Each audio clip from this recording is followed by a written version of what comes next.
మోషే గారండి.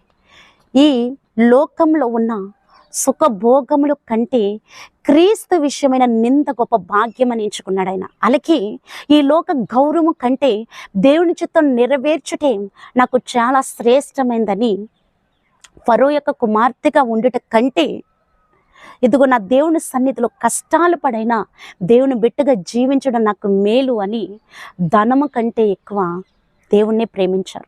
ఇక్కడ ఆయన దేవుని చిత్తాన్ని నెరవేర్చడానికి ఆయన సమర్పణ చేసుకున్నారు. కాబట్టి ఈ రోజు నాడు మోషే గారు అనేక మందిని నడిపించిన నాయకుడిగా మన ఎదుట కనిపిస్తూ ఉన్నారు.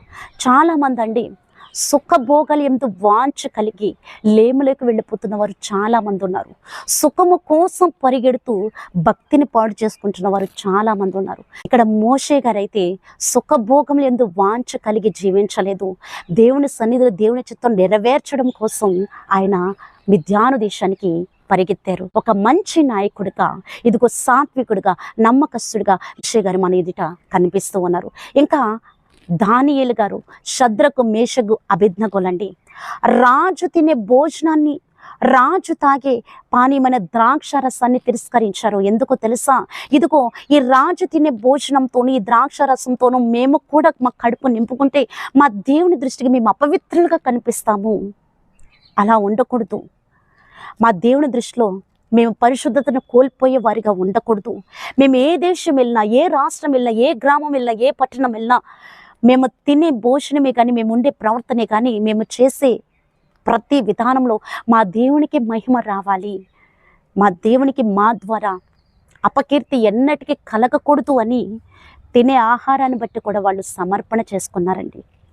నిజంగా దానియేలు గారు, షద్రకు మేషకు అబేద్నెగోలను చూస్తే కనుక మిగతా బాలుర కంటే కూడా జ్ఞానవంతులుగా, తెలివి కలిగిన వారిగా, మరి సకల శాస్త్ర ప్రావీణ్యత కలిగి, మరి ఆ బబులోను దేశంలో నెబుకద్నెజర్ రాజు ఎదుట నిలబడిన అతి శ్రేష్టమైన యవ్వన బిడ్డలుగా వారు కనిపిస్తూ ఉన్నారు. దేవుని బిడ్డ, నీ సమర్పణ ఎలా ఉండాలో తెలుసా? దేవునికి దగ్గర చేసేదిగా ఉండాలి కానీ దేవునికి దూరం చేసేదిగా ఉండకూడదు. ఇప్పుడు సమర్పణ చేసుకున్న ఈ వ్యక్తులను మనం చూసాం. ఈ వ్యక్తులు దేవునికి సమీపస్తులుగా ఉన్నారు. ఈ వ్యక్తులు దేవునికి ఒక సాక్షికరంగా బ్రతికారు. ఈ వ్యక్తులు దేవునికి మహిమను తీసుకొచ్చారు. అలాగే దేవుడు వీళ్ళని విడిచిపెట్టేలేదండి. ఇదిగో తరతరాలు వీరి గురించి మాట్లాడుకున్నంత స్థితిలో దేవుడు వీళ్ళని ఘనతమైన స్థితిలో నిలబెట్టాడు.